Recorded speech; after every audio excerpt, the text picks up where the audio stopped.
we're starting off with something a little bit new. For me, it's kind of, I feel like it's just history repeating itself. So what we're dealing with is Jinx. If you guys have not followed my social media, you should, because then you'd know the story of Jinx. But just in case you haven't, so Jinx is a dog that people thought was my dog that was missing, which is PC, and she's definitely not PC. Jinx is probably I would say like a 6 or 7 month old, maybe German Shepherd mix, maybe German Shepherd Malinois mix, I don't know. But I kind of was like, she's gonna come home with me. I was compelled to take her because, the people that found her, or she found them after she showed up in their yard, they were concerned about her going to the shelter, and they were concerned about her staying there because they live right next to a road. And, why not? So basically right now what I'm doing is, I'm kind of letting her, she hasn't really been in here, I'm kind of letting her kind of get lay of the land a little bit, if you will. I'm going to sit down. And so one of the things that I like to do, I like to try to introduce the idea of the toy concept and food as quickly as I can for the younger ones. And granted, she's not a puppy anymore, but I want to try to build a healthy relationship as quickly as I can with toys. And this will, you're fine, Waylon. So this will kind of give me an opportunity to kind of get a feel for how she feels about toys and how she feels with me around toys. Is she looking to engage? Is she wanting to play? And I think even if and again, I don't really know what her future holds. Is she, she's on a straight hold right now, but she could go home tomorrow. So, I don't know. We'll just see. But I think this is kind of a good way to kind of gauge, your relationship with toys. And so this is generally like if I have puppies, if I'm starting off with younger dogs, if I'm starting off with a higher energy dog, this is generally where I like to start, because basically the communication is, how do I feel about you with toys? And I feel like that narrative, unfortunately, is very one-sided when it comes to human interaction, because obviously the obvious thing is, well, the relationship should be, I'm human, you bring me back all the stuff, and you feel comfortable, like that's just how it goes. Well, that's not necessarily true. You have to earn it.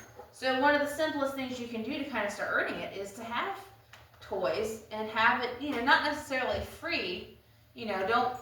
What I don't recommend, what I personally disdain now that I'm older, a little bit wiser, I've been doing this for, almost 5, 6, 7 years, something like that. Okay. So I think a huge detriment that we have with our relationship with our dogs is giving them a whole bunch of toys and not just leaving them to their own devices with toys. So that particular toy got a little close to one of my client dog's crates. So this will also kind of tell me, like, is she, she is definitely more submissive. She has concerns. You can grab it. There you go. Yeah, you did it. Good job. You're missing out if you have a house full of toys with your dog, and you're just kind of, you just flippantly have your dog and toys out. You're missing out on a huge opportunity to be able to bond with your dog. She's gonna be yelled at here in a second. So this is a very typical puppy. I think she brought this back and now she's wandering off. Your attention span, I know. Okay, I said she's between. My guess would be between 6, 7 months, 8 months maybe. So baby brain, right? So puppies are going to get distracted really easily. They're going to branch off. They're going to They're gonna do their own thing. All right? Yes, oh, good job. Good job. But anyway, so if you have a house full of toys and you're not playing with your dog with them and you're just using, oh, here's entertainment, entertain yourself, go away from me, you are missing out truly on a great bonding experience. Yes. Oh, I love how she naturally brings herself back. Very good. Very nice. Oh, you have to show him toy? She's like, look, handsome man. See, I have toys. She knows how to pick them. Other handsome man, look, see what I did. So it's baby brain. So, yeah, first time she's in here, she's a baby.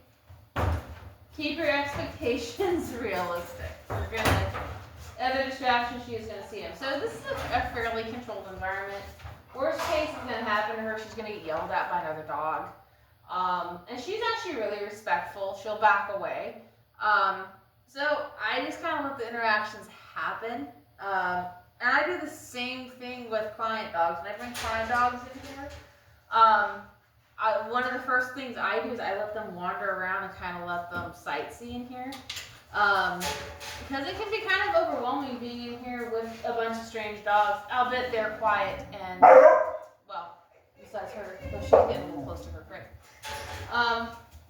Yes, you got a toy. Oh, did you come without the toy? That's okay. That's okay. So, the next game we're going to have, you just bring me no more toys. I don't have enough toys to play with you. So one of the things that I will start doing is when they start bringing me stuff, I'm not really interested in grabbing toys from them. I'm really interested in interacting with her, with the toys. And she's more interested in interacting with the other dogs. That's okay. She's way more interested. That's fine. Oh, wow. Good job.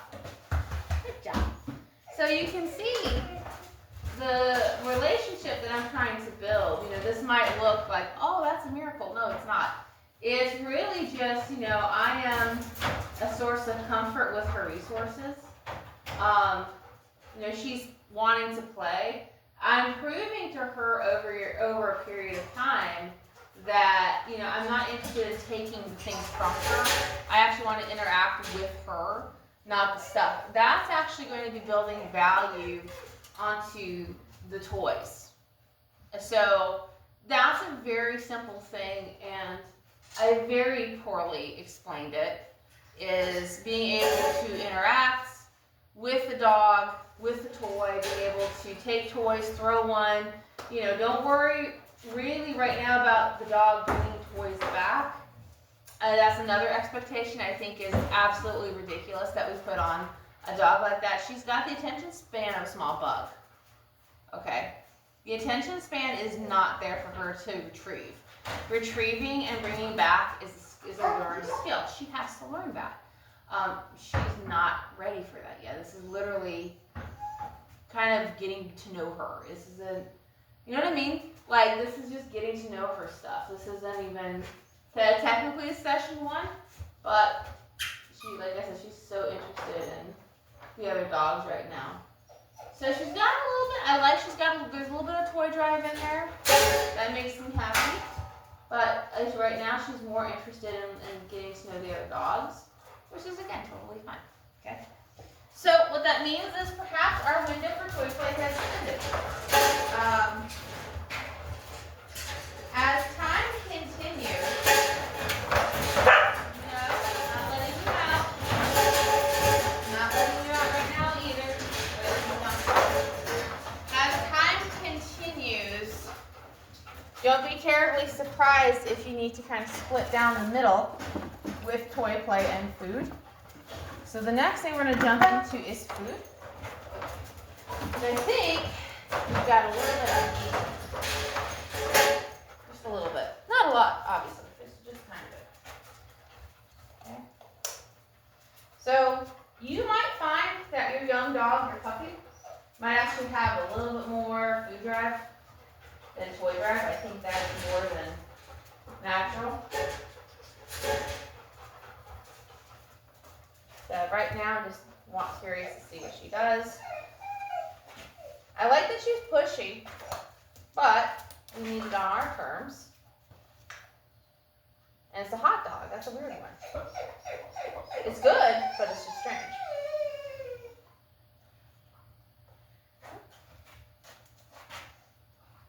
Yep. Oh, she dropped one over there. Oh, no.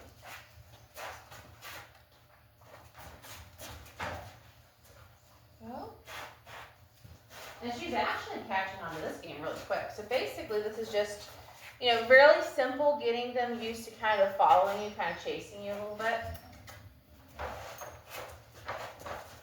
A lot of dogs do have facial pressure issues. I don't, Jasper, stop. I don't care how excited they are, how well bred they are. You always assume that your young dog is going to have spatial pressure. So, or maybe have some contingencies about that. This is a pretty easy way to introduce them to spatial pressure, but also luring too. Okay, so just, I back up, she has to follow the food. She can't look around, she can't, pay attention, she can't run over to other things, she actually has to follow the food, which is kind of hard. It's hard for her because, again, see, ADHD brain.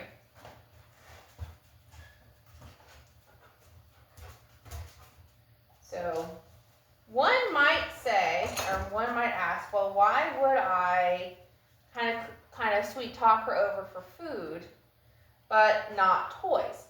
So toy play for me, it has to be one of those where it has to be mutual. Easy, yes. It has to be one of those things where the dog actually wants to work on it, and as she gets better, and I think she's got some really nice toy plays, she will. But until we get there, that's okay. So we're very, very quickly actually moving to one hand. So with food, that's going to be a non-negotiable thing. If I recall, especially when we're talking about recall, stuff like that. If I can get her to come with very minimal effort with food, that's awesome. Okay? So as kind of you're prepping for real life. So no. Are toys necessarily going to be a big part of life? Yes and no. The likelihood of me carrying food or somebody carrying food and asking her to come when they call, the likelihood is really high. So I kind of need that reliability. That's important. So we're going to try something else. So again, remember I said that's spatial pressure. ADHD brain, spatial pressure. There you go. She's like, I don't know about that. Good job. So I'm bringing her closer. She's like, I don't know about that. What do I do? Now with puppies, I find teaching them a healing position.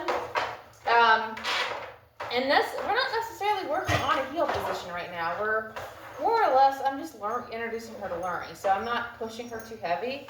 I'm also just curious to see how far we can actually go. That's really what I'm interested in. Okay. Nice, good girl. Okay. And I'm going to do the same thing on both sides, because in the beginning I think that's really super important. That's going to serve me well later on down the line. Let's just say if I decide to teach her, if she stays, right, and I teach her contact, feel, that kind of thing. Good girl. I've got exactly 2 pieces left. Go. Oh, she's actually really quick. So, my goodness, you are fast. You're a fast little bug. You are very quick. You are a very fast buggy. What do you think? What do you think, Stink? Still go piano stuff? Yes, you are. Yes, you are. She's just a wild child, wild baby. But yeah, that's basically session 1 with the crazy baby she is. Insane. She's crazy, but we love her anyway. Crazy Jinxie. Crazy Jinxie puppy. Crazy Jinxie puppy. Yeah, you are crazy. I love you, but you're crazy.